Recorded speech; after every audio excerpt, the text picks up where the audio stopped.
নমস্কার। আর কিছুক্ষণের মধ্যে রাজস্থান এবং বেঙ্গালুরুর মধ্যে আইপিএলের 2024-এর 19তম ম্যাচ শুরু হতে যাচ্ছে। অর্থাৎ রাজস্থান যে পয়েন্টস টেবিল দিকে যদি আমরা দেখি তাহলে 2 নম্বর পজিশনে আছে এবং অন্যদিকে রয়্যাল চ্যালেঞ্জার বেঙ্গালুরু আছে 8 নম্বর পজিশনে। অর্থাৎ 4টি ম্যাচের মধ্যে শুধুমাত্র একটিতে জয়লাভ করেছে, অন্যদিকে রাজস্থান 3টি জয়লাভ করেছে। তো সেই হিসাবে আজকের এই ম্যাচের মধ্যে দেখা যায় কে ভালো করতে পারে। অর্থাৎ আজকের এই ম্যাচটি হবে রাজস্থানের জয়পুর মানসিং স্টেডিয়ামে।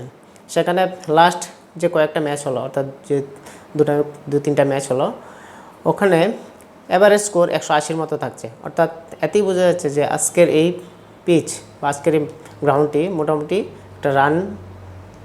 ভালো একটা রান বা ভালো একটা স্কোর হতে পারে যেখানে দেখা যাচ্ছে।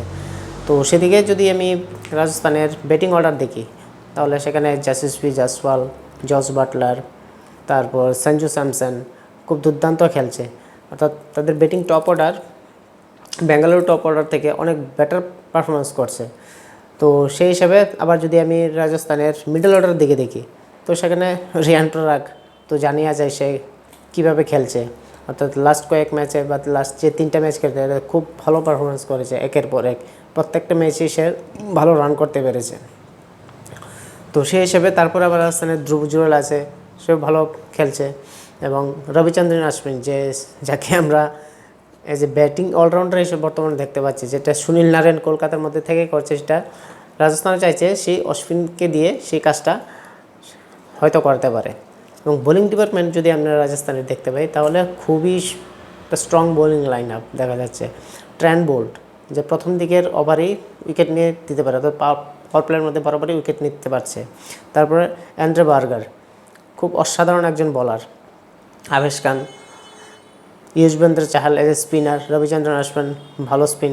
তো সেই হিসাবে বোলিং এবং ব্যাটিং কম্বিনেশনের দিক থেকে রাজস্থান খুব একটা শক্ত একটা টিম দেখা যাচ্ছে। অন্যদিকে ব্যাঙ্গালোর টিমের দিকে যদি তাকায় তবে তাদের ওপেনিং যে অর্ডার, অর্থাৎ ফাফ ডু প্লেসি এবং কোহলি, অর্থাৎ কোহলি ছাড়া বেঙ্গালুরুর মধ্যে আর অন্য কোনো ব্যাটসম্যান তেমন একটা সুবিধা করতে পারেনি। যার রেজাল্ট হিসেবে আমরা দেখতে পাচ্ছি যে লাস্ট যে 4টা ম্যাচ হলো তার মধ্যে শুধুমাত্র একটিতে জয় পেয়েছে, বাদবাকি 3টিতেই হার হয়েছে। এবং কোহলি একমাত্র ব্যাটসম্যান যেখানে প্রত্যেকটি ম্যাচেই রান করতে পেরেছে এবং সে অরেঞ্জ ক্যাপ হোল্ডার হিসেবে দেখা যাচ্ছে। তো বেঙ্গালুরুর যে টপ অর্ডার তো যদি আজকে রান করতে না পারে তো ঠিক আগের মতনই হবে, ম্যাচ হারতে পারবে। এবং মিডল অর্ডার দিকে যদি আমরা দেখি গ্ল্যান ম্যাক্সওয়েল, রেজাত পাতিদার, তো তারা তেমন একটা বেশি একটা সুবিধা করতে পারছে না। তো ক্যামেরন গ্রিনও বেশি একটা রান নেই তার ব্যাটে। অর্থাৎ সবই একদম ফরম্যাটের মধ্যে বেঙ্গালুরুর যে দেখা যাচ্ছে পারফরমেন্স বেশি একটা সুবিধা না। তেমনই মোহাম্মদ সিরাজ, তারপর ক্যামেরন গ্রিন, ইয়াশ দয়াল, মায়াঙ্ক ডাগার, তো তারা বল করতে পারছে ঠিকই কিন্তু তেমন উইকেট নিতে পারছে না অপোজিশনের, যার জন্য তারা ম্যাচের পর ম্যাচ হেরে যাচ্ছে। অর্থাৎ 4টির মধ্যে শুধুমাত্র একটিতে জয়। এতে বোঝা যাচ্ছে তাদের টিম পারফরমেন্স কতটুকু উইক হয়ে গেছে। অ্যাকসেপ্ট কোহলি, বাদ বাকি কেউই সেরকমভাবে কিছু প্রদর্শন করতে পারছে না। তো দেখা যায় আজকে কে এই ম্যাচের মধ্যে জয়ী হতে পারে। ওভারঅল হেড টু হেড যদি আমরা দেখি দুই টিমের মধ্যে টোটাল 30টা ম্যাচ খেলেছে, তার মধ্যে রাজস্থান 15টিতে জয়লাভ করেছে এবং ব্যাঙ্গালোর করেছে 27টির মধ্যে। 3টি ম্যাচ কোনো রেজাল্ট আসলো না। অর্থাৎ সেখানে দেখা যাচ্ছে যে রাজস্থানের ডোমিনেন্স, এবং রাজস্থান আজকে নিজেদের হোম গ্রাউন্ডে খেলছে, তো সেই হিসেবে তাদের অ্যাডভান্টেজটা এখানে থাকবে।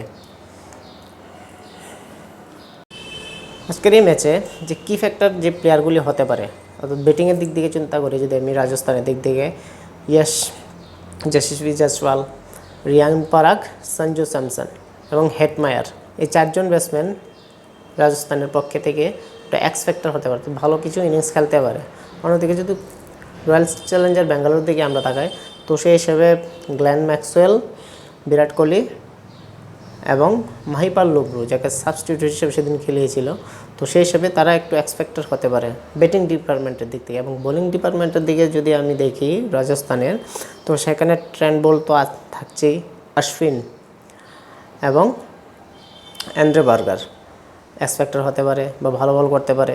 এবং ব্যাঙ্গালোর দিক থেকে যদি দেখা যায়, যদিও তাদের বোলিং ডিপার্টমেন্ট বেশি একটা সুবিধা দেখা যায় না, তারপরে আমি সিরাজকে ধরে রাখছি, সিরাজ এবং মায়াঙ্ক ডাগার। তো সেই হিসাবে কিছু একটা করতে পারে ভালো।